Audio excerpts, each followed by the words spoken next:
I'm Gold Derby editor Daniel Montgomery here with re-recording mixer Deb Adair, sound mixer Roland Winke, and supervising sound editor Stephen Griffiths from the film Tar, about a classical music conductor facing allegations of misconduct. Now, what intrigued each of you about working on the sound for a story like this? Let's start with Roland.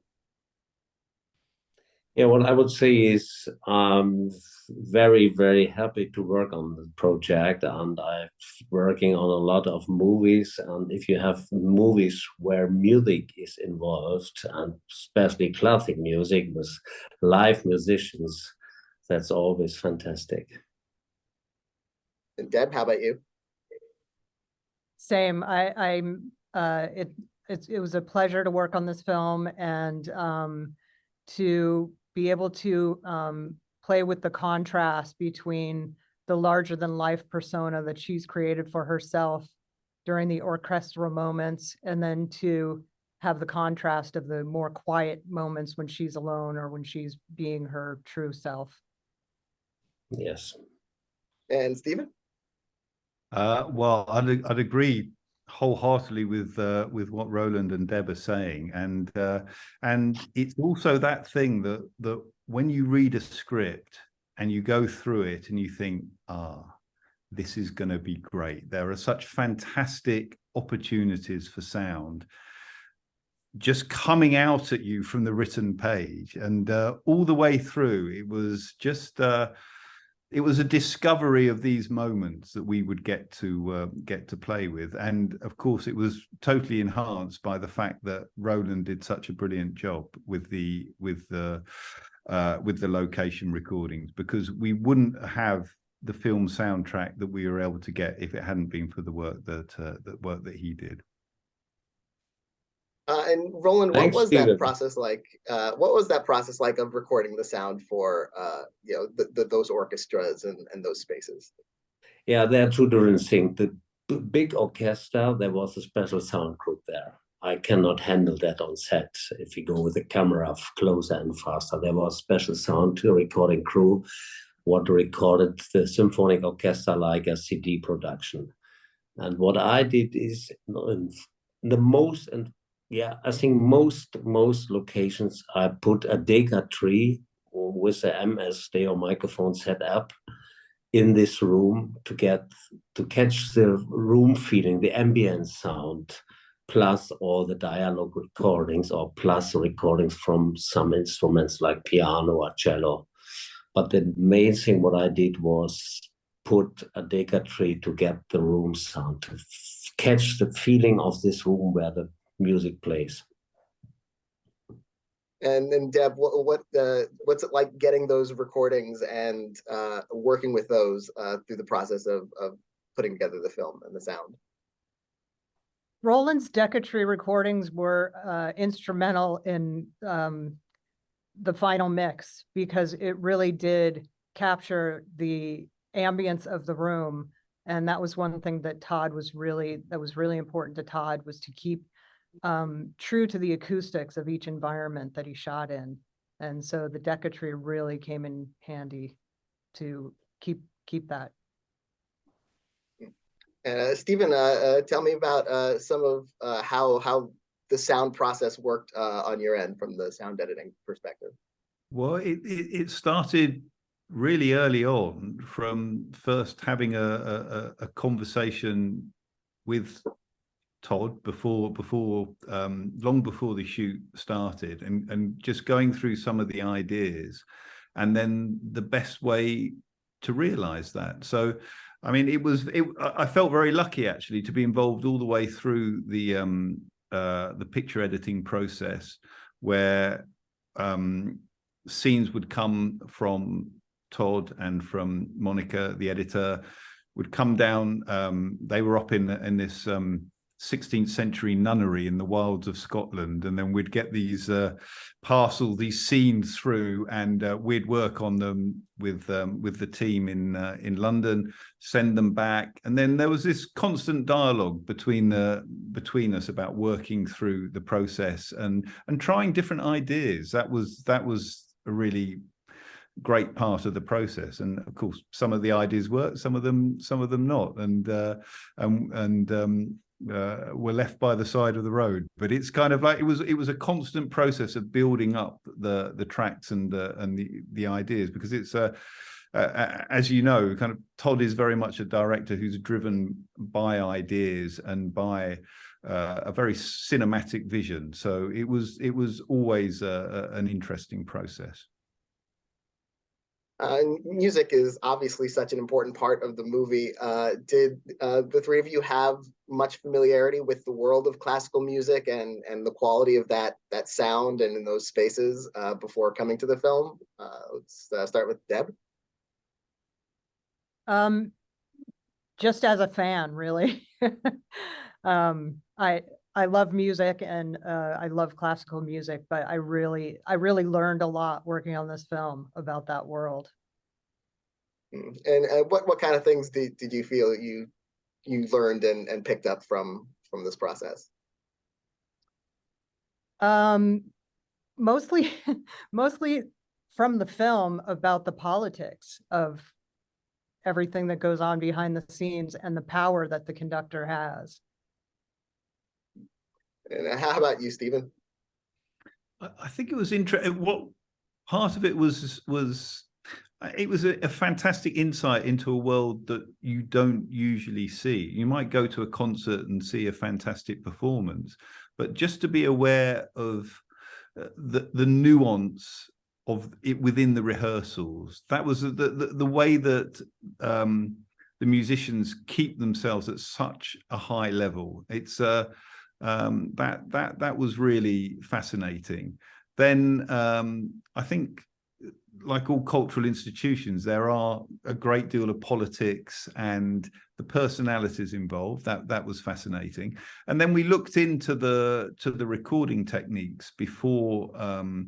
So it was like Roland was talking about there was these experts from Holland came in to record the main orchestral scenes, but Roland was recording as well. So we'd have 50 tracks, 50 microphone positioned from these Dutch. That's what they do. They record classical music. They work with Deutsche Grammophon and on all the big classical recordings. But it was interesting. So we used their recordings, but we also had Roland's recording as well, which worked really well because it would often, we'd get the intimacy with Roland's recordings, and then we'd get the scale with the Dutch recordings, and that was so important in the rehearsal scenes where you go from a close-up musician, or we go to say maybe Nina Hoss, or we go to Lydia Tarr. It was having that ability to choose the microphone for the close-up moment, for the individual moment, and then the scale of the orchestral recording. And Roland, what was your familiarity with this world? Yeah, I'm a musician. I'm playing instruments, and I have a background in music, and not so much in classic, but more jazz. And for me, it's fantastic, and I love it, to recording on set acoustic instruments, because this is amazing. If you stay in a special room and you have the acoustic and you want to try to catch the acoustic. On the other side, it is, I know I stay on location, the musicians staying there, and they have to play in this moment. That means now you bring your performance. So sometimes it works better, sometimes it works not so good, but with this symphonic orchestra and also with all these cello, or with Kate on the piano, it works. She's sitting there, start to play piano, and it works, and everybody was happy. And in between, she talked a little bit, and then starts next part of music, and it was very, very nice. And bringing the dialogue into it, there are these scenes also in these large spaces, the Juilliard lecture hall, the opening scene at the New Yorker Festival. What was it like recording those sounds and capturing the dialogue in those spaces? That's for me, yeah. In this part we did two different things. we put a radio mic on every actor, on both, on the interviewer and on K2. And then we put the boom microphone close where it was possible, also on the actors, so that we have this dry sound. And I put the Deka tree for the room, some reaction coming from the room, from all the people inside in this room. But the main thing was a radio mic, so that you have a very, very close sound for that. So you stay very near to the actor. And in addition to the music, Lydia Tarr, the main character, is very sensitive to all kinds of sounds that kind of exist in her world, that are sometimes disruptive to her, disturbing to her. What was tell me about creating and capturing some of those intrusive sounds that haunt Lydia. Let's start with Deb. Misophonia.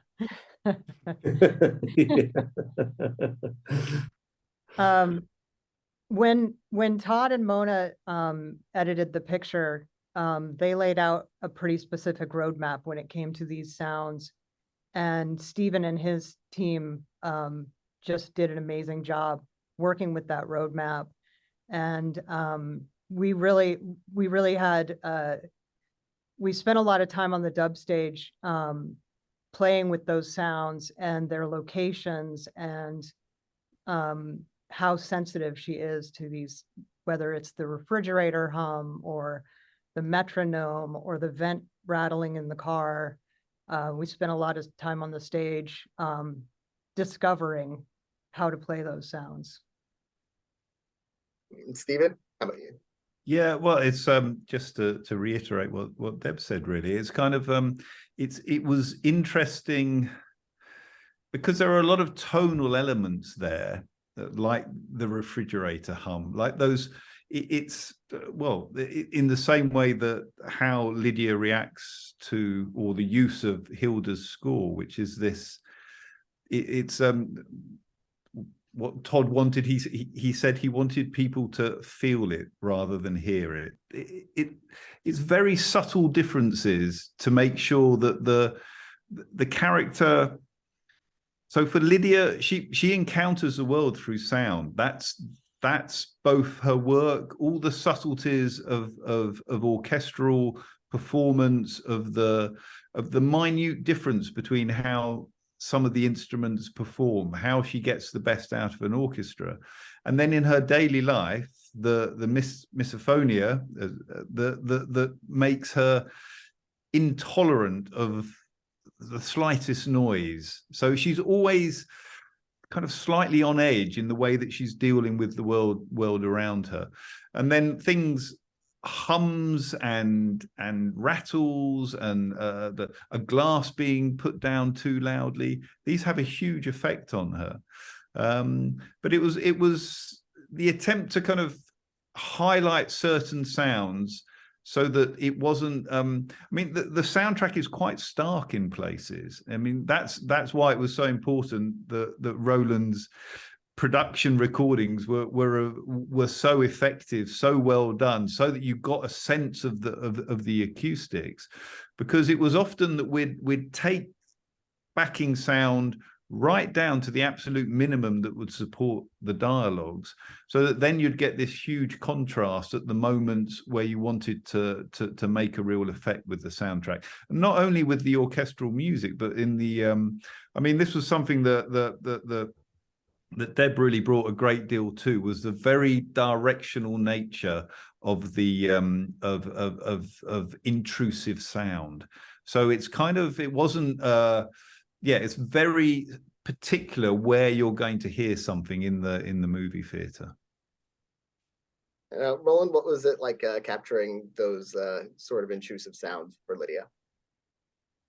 For me, I try to catch so much sound as possible on location. If I see or if I listen, there's a sound. Maybe it's at the door or something, or maybe it's at what happens on location. I put a microphone there and catch this sound a little bit closer, so that you can work with it. And also that Lydia always has sound in the head, always is thinking about the sound around her.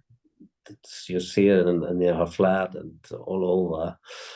There try to catch also where Nina Hoss stays on the kitchen and makes sounds. There were big sounds.